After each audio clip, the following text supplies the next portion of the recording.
जय जय श्री राधे, जय श्री कृष्ण।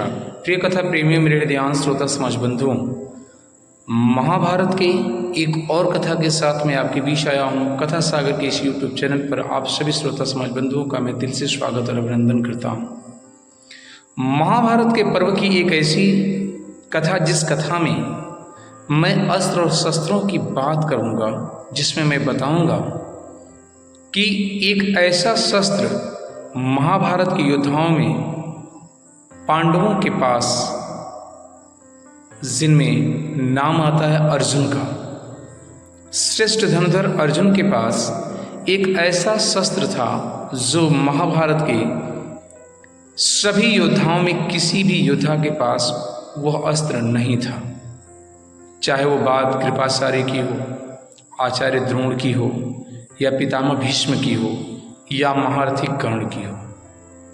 तो कौन सा वो अस्त्र था जो सिर्फ अर्जुन के पास था? और मैं इस वीडियो में आपको बताऊंगा कि उस भयानक विध्वंसक अस्त्र का अर्जुन ने प्रयोग किया कि नहीं किया, और नहीं किया तो क्यों नहीं किया। जबकि अर्जुन के प्रिय पुत्र अभिमन्यु की मृत्यु के बाद भी क्रोध की अग्नि में जलते हुए अर्जुन ने हर अस्त्र का प्रयोग करने की ठान ली थी, लेकिन पशुपत अस्त्र का प्रयोग नहीं किया। ये पशुपत अस्त्र के पीछे का राज क्या है? आखिर अर्जुन को यह अस्त्र मिला कैसे था?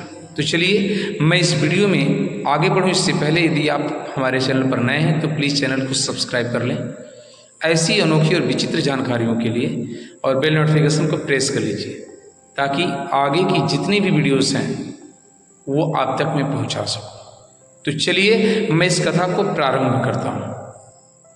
पूरे महाभारत के योद्धाओं में चाहे भीष्म, द्रोण, कृपाचार्य, महारथी, कर्ण, दुर्योधन, भीम, युधिष्ठिर, 5 पांडव, जिनकी भी मैं बात करूं, इन सभी योद्धाओं के पास वह अस्त्र नहीं था जो एक इकलौता अस्त्र था अर्जुन के पास, जिसका नाम था पाशुपत अस्त्र। ये पाशुपत अस्त्र भगवान शिव के द्वारा प्रदान किया गया, क्योंकि भगवान शिव का नाम ही पाशुपतनाथ है। उनके द्वारा प्रदान किया गया अर्जुन के पास ये विध्वंसक अस्त्र था। इस अस्त्र की चर्चा रामायण काल में भी होती है, जिसमें रामायण काल में मात्र 3 लोगों के पास ये शस्त्र था, और चौथे थे भगवान श्री राम। ये 3 लोग और 4 भगवान राम को लेकर के 4 लोगों का नाम मैं बता दूं। पहले थे ऋषि विश्वामित्र, दूसरे थे ऋषि परशुराम, और तीसरा रावण का पुत्र इंद्रजीत, और चौथा नाम भगवान श्री राम का। ये 4 लोगों के पास रामायण युग में पाशुपत अस्त्र था, और फिर महाभारत के काल में एक इकलौते योद्धा हुए जिनका नाम अर्जुन था, जिन्हें ये पाशुपत अस्त्र मिला था। ये इतना विध्वंसक अस्त्र था कि जिसके प्रयोग से एक बार में मानव जाति के अनेकों नहीं, हजारों नहीं, करोड़ों, लाखों की संख्या में लोगों का नरसंहार किया जाता था। लेकिन अर्जुन के पुत्र के अभिमन्यु की मृत्यु के बाद भी अर्जुन ने इस अस्त्र का प्रयोग नहीं किया। यह इस बात को दर्शाता है कि लाख विपत्तियों के बाद भी अर्जुन ने इस सृष्टि का कल्याण ही चाहा। कभी अपने स्वार्थ में आकर के उन्होंने ऐसा कभी नहीं सोचा कि मानव समाज का, मानव जाति का कोई नुकसान हो। पाशुपत अस्त्र भगवान शिव के द्वारा प्राप्त किया गया था, अर्जुन के द्वारा। ये पाशुपत अस्त्र इकलौता ऐसा अस्त्र था जो सिर्फ अर्जुन के पास था। और एक अस्त्र का नाम बता दूं आपको, यमदंड। एक ऐसा अस्त्र जो पूरे महाभारत काल के दौरान चाहे द्रोण, भीष्म पितामह, महारथी, कर्ण, कृपाचार्य, किसी भी योद्धा के पास यह अस्त्र नहीं था, जिसका नाम था यमदंड। यह अस्त्र अर्जुन को किसने दिया?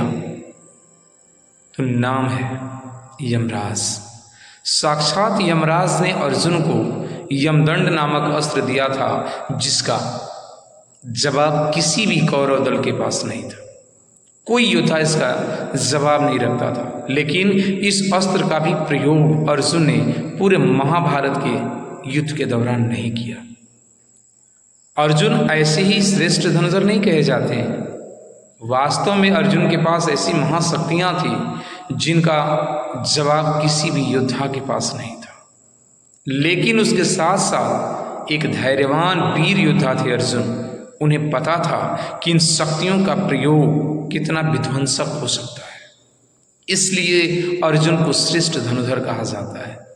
जब योद्धा वीर हो और उसके साथ साथ मानव कल्याण की भावना से ओतप्रोत हो, ऐसे योद्धा को वीर धनुर्धर श्रेष्ठ योद्धा कहा जाता है। तो आपको ये वीडियो कैसी लगी? यदि अच्छी लगी हो तो प्लीज़ लाइक करें और दोस्तों में से शेयर करें और बेल नोटिफिकेशन को प्रेस करके सब्सक्राइब कर लीजिएगा चैनल को, क्योंकि ऐसी और भी जानकारियां मैं आपके बीच रखने जाऊंगा और रखने के लिए आ रहा हूं अगली वीडियोस में। तब तक के लिए जय जय श्री राधे, जय श्री कृष्ण।